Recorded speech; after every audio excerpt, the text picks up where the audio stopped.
Kami lanjutkan Kompas Siang, Saudara. Upaya pembuktian keterlibatan Peggy Setiawan dalam kasus pembunuhan Eki dan Vina terus dilakukan oleh pihak kepolisian. Tapi tak hanya polisi, keluarga Peggy pun tengah berjuang untuk membuktikan anaknya tak ada hubungannya dengan kasus Vina dan Eki. Terbaru, dua rekan Peggy diperiksa polisi untuk membuktikan jejak komunikasi digital soal keberadaan Peggy saat kejadian. Pemeriksaan salah satu rekan Peggy, Dede Kurniawan, dilakukan di Polres Cirebon, Jawa Barat. Dede datang untuk memenuhi pemeriksaan terkait chat di Facebook dengan Peggy Setiawan pada 2016 lalu. Melalui kuasa hukumnya, Dede memastikan pada Sabtu 27 Agustus 2016 lalu, Peggy memang benar-benar ada di Bandung. Dede mengaku dekat secara personal dan juga sering chat Facebook dengan Peggy di tahun 2016. Namun, dalam pemeriksaan ini, Dede tidak mengetahui pasti percakapan mana yang membuatnya dipanggil oleh penyidik. Dede berkomunikasi dengan Peggy Setiawan sejak bulan Juni. Saat berkomunikasi melalui chat Facebook, Peggy menginformasikan kepada Dede soal tak jadi pulang ke Cirebon lantaran motornya telah disita oleh polisi. Dek, pada saat kejadian 27 Agustus 2016, Peggy ada di mana? Ada di Bandung. Ada di Bandung. Ada bukti chatnya, tenang aja nanti. Ya. Itu terakhir kali chatan tahun berapa, Pak? Tahun mulai berapa? chatan 2016 bulan Juni. Ya, Juni. Ya, mulai chat 2016 bulan Juni. Ya. Sebelum kejadian. Apa kata-kata? Itu tanggal 1 September ya. Ya, motornya dirampas. Si Peggy mengatakan 1 September Peggy mengatakan dia tidak jadi pulang. Ya, karena motor saya dirampas oleh polisi. Ya. Nah, rumahnya didatengin kan setelah ada kabar. Akhirnya nggak jadi pulang. Nah, jadi Dede tahu Peggy di Bandung kemudian nggak jadi pulang ya, memang bisa dibuktikan dengan chat ada inbox itu ya, Messenger ya. Namun, tak hanya Dede, Nurul Iman, teman Facebook Peggy, juga diperiksa soal chat dengan Peggy pada tahun 2015. Kedatangan Nurul Iman ke Polres Cirebon ini berdasarkan surat panggilan pemeriksaan yang diterimanya pada Jumat kemarin. Mengaku tak terlalu kenal dekat dengan Peggy, Nurul Iman menyebut mengenal Peggy melalui teman lainnya. Dirinya bertemu dengan Peggy 2 hingga 3 kali saat memancing di Samadikun, kawasan pesisir kota Cirebon. Dari temen itu dikenalin dibawa main. Sempat satu sekolah atau? Enggak. Pernah ketemu sama Peggy? Pernah. Berapa kali? 2-3 kali. Oh gitu. Hanya sekilas doang berarti ya? Iya. Ketemu di mana? Dibawa sama temen main. Di daerah mana? Main di rumah mancing. Oh, mancing. Iya. Di laut. Oh jadi aktivitasnya memang kalau ketemu Peggy mancing aja? Iya, mancing ke laut. Oh, nggak ada aktivitas lain? Iya. Nggak pernah Paling nongkrong ya di laut itu.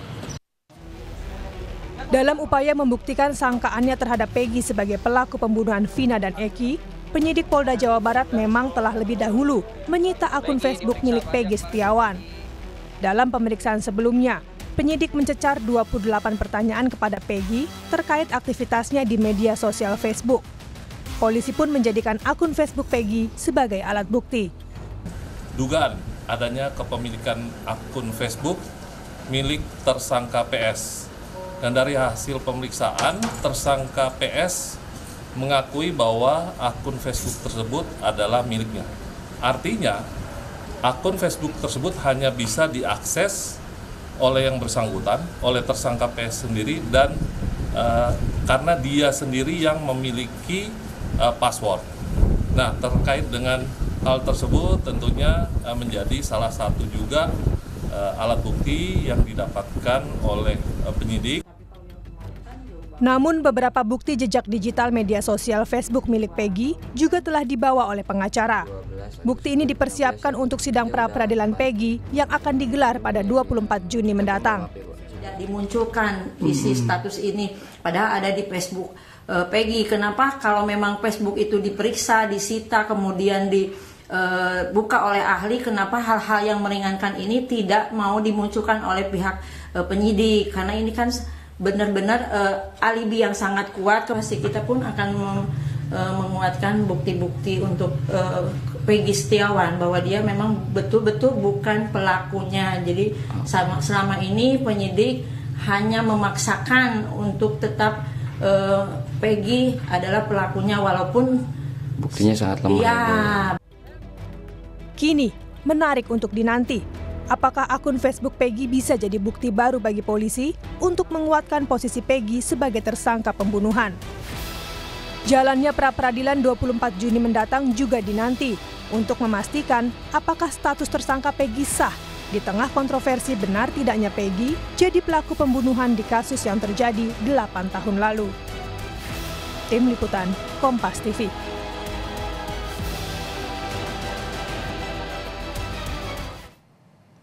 Lalu apa hasil pemeriksaan saksi-saksi baru yang diperiksa dalam pengusutan kasus ini? Kita tanyakan kepada jurnalis Kompas TV Muhammad Syahri Romdon di Polres Cirebon, Jawa Barat. Selamat siang Syahri, kemarin 2 teman Peggy diperiksa, lalu apa hasilnya? Kemudian apakah ada informasi baru yang didapatkan dari keterangan 2 saksi ini? Ya, baik Dipo dan juga saudara, selamat siang. Hasil pemeriksaan terhadap 2 teman Peggy yang mereka melakukan percakapan di Facebook belum disampaikan oleh pihak kepolisian baik dari Polres Cirebon Kota ataupun Polda Jawa Barat yang melakukan pemeriksaan secara langsung. Namun sampai saat ini kami tentunya terus berusaha mendapatkan informasi tersebut, belum juga mendapatkan jawaban karena mereka mengatakan bahwa masih dalam proses pemeriksaan lebih lanjut untuk pendalaman pemeriksaan.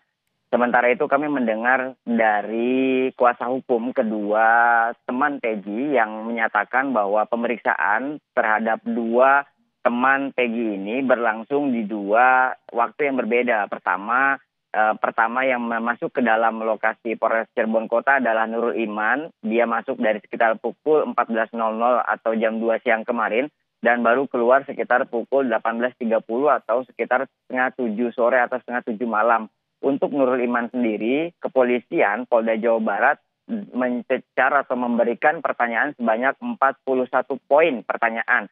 Menurut mereka, baik dari kuasa hukum maupun dari pihak Nurul Iman menyatakan bahwa ada satu keterangan besar atau kesimpulan besar yang dilakukan oleh pihak kepolisian terhadap Nurul Iman terkait adanya percakapan si Peggy dengan Nurul Iman seakan-akan atau ada kalimat terkait penyerangan. Kalimat itu yang terus berulang kali ditanyakan dari pihak kepolisian terhadap Nurul Iman, dan Nurul Iman juga menyampaikan bahwa hal itu dia tidak ketahui dan terbukti dalam rentang waktu sejak percakapan itu ada sampai beberapa hari kemudian tidak ada dan tidak terbukti adanya penyerangan. Selain itu, Nurul Iman juga memastikan bahwa statusnya teman dengan Peggy adalah bukan teman dekat, melainkan Nurul Iman itu kenal melalui perantara dan hanya bertemu Peggy 2-3 kali saat mancing di kawasan Samadikun, karena Samadikun merupakan wilayah pesisir Kota Cirebon. Untuk saksi teman Peggy yang kedua, yakni Dede Kurniawan, itu masuk sekitar pukul 2 siang sampai keluar sekitar pukul 17.30 dengan jumlah total pertanyaan sekitar 22.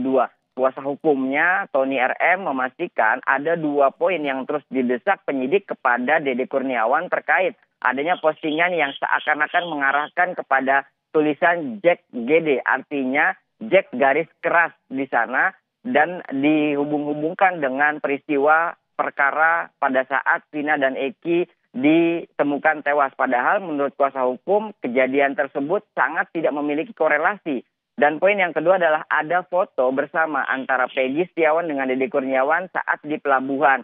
Mereka pun baik dari kuasa hukum maupun Dede Kurniawan memastikan bahwa itu tidak memiliki korelasi dan terpaut jauh di tahun 2015. Dari 2 kesaksian ini, pihak kuasa hukum meyakini bahwa 2 percakapan atau 2 hasil pemeriksaan ini tidak mendukung atau tidak sesuai dengan target kepolisian yang seakan-akan mengarahkan bahwa Peggy Setiawan itu pelaku atau terpidana, maksud kami tersangka dari pembunuhan Vina dan juga Eki. Dipo. Artinya ada puluhan pertanyaan yang kemudian dilontarkan polisi kepada 2 teman Peggy ini, namun sayang sampai dan saat ini polisi masih belum menjabarkan hasil dari pemeriksaan tersebut. Lantas pada 24 Juni yang mendatang, Syahri, dijadwalkan sidang perdana pra-peradilan akan digelar. Lalu seperti apa persiapan baik dari tim kuasa hukum maupun penyidik menghadapi pra-peradilan nanti? bila kami mendapatkan keterangan beberapa hari lalu dari Humas Polda Jawa Barat, Kombes Julius menyatakan bahwa pihak Polda Jawa Barat menyiapkan tim hukum untuk menghadapi proses pra-peradilan yang telah diajukan tim kuasa hukum Peggy Setiawan. Mereka juga mengatakan memiliki beberapa bukti yang akan dibawa dalam pra-peradilan. Begitupun dari tim kuasa hukum Peggy Setiawan yang berjumlah totalnya 70 kurang lebih kuasa hukum, itu juga menyiapkan banyak alat bukti, baik dari percakapan Facebook, kemudian juga jejak digital yang sangat dekat dengan beberapa pembahasan di akhir-akhir ini. Karena Rabu kemarin Polda Jawa Barat memeriksa tambahan atau BAP tambahan terhadap Peggy yang fokus terhadap medsos atau akun Facebooknya Peggy Setiawan. Tentu pihak kuasa hukum memprint out atau mencetak bukti-bukti ini yang juga akan dibawakan. Beberapa diantaranya adalah jejak digital Peggy dalam rentang waktu Agustus hingga Desember, di mana Peggy Setiawan beberapa kali melakukan unggahan status bahwa memang dia berada di Bandung. Kemudian ada reaksi yang dilakukan Peggy Setiawan di 1 September, di mana dia mendapatkan konfirmasi dari sang ibunda Kartini mengatakan bahwa rumahnya digerebek pada 30 Agustus, 2 atau 3 hari setelah kejadian Vina dan Eki ditemukan tewas di Jembatan Talun. Terbaru, hasil dari pemeriksaan terhadap temannya, Dede Kurniawan, Tony RM juga memastikan bahwa tidak hanya postingan yang di status timeline-nya si Peggy Setiawan, ada bukti inbox, percakapan di dalam bukti inbox atau messenger yang dilakukan antara Dede Kurniawan dengan Peggy Setiawan juga berada di bulan Agustus, di mana Peggy secara tegas mengatakan bahwa dirinya berada di Bandung dan juga meluapkan beberapa emosinya, beberapa kekecewaannya terhadap pihak kepolisian yang telah menyita atau merampas bahasa Peggy di situ kendaraan sepeda motor yang sebetulnya tidak diketahui oleh dirinya. Dia dituduhkan sebagai geng motor dan lain sebagainya. Tentu ini menjadi bukti yang akan dibawa kuasa hukum untuk menghadapi pra-peradilan nanti di tanggal 24 Mei. Kita sebagai publik dan juga berusaha untuk terus menanti bagaimana proses kelanjutan penanganan kasus Vina dan Eki hingga akhirnya bermuara pada kesimpulan yang benar dan terang benderang dan tentunya memberikan keadilan bagi seluruh pihak yang terkait, antara lain korban Vina, keluarga Vina dan juga keluarga Eki, dan juga tentunya para terpidana yang sampai saat ini masih terus mengatakan bahwa mereka tidak terbukti atau mereka merupakan korban salah tangkap. Bukti jejak digital berupa chat dan juga inbox nampaknya ini akan menjadi pembahasan yang menarik pada saat pra-peradilan pada 24 Juni mendatang. Kita akan sama-sama nantikan. Terima kasih atas laporan Anda, Muhammad Syahri Romdon, langsung dari Polres Cirebon, Jawa Barat. Selamat kembali bertugas.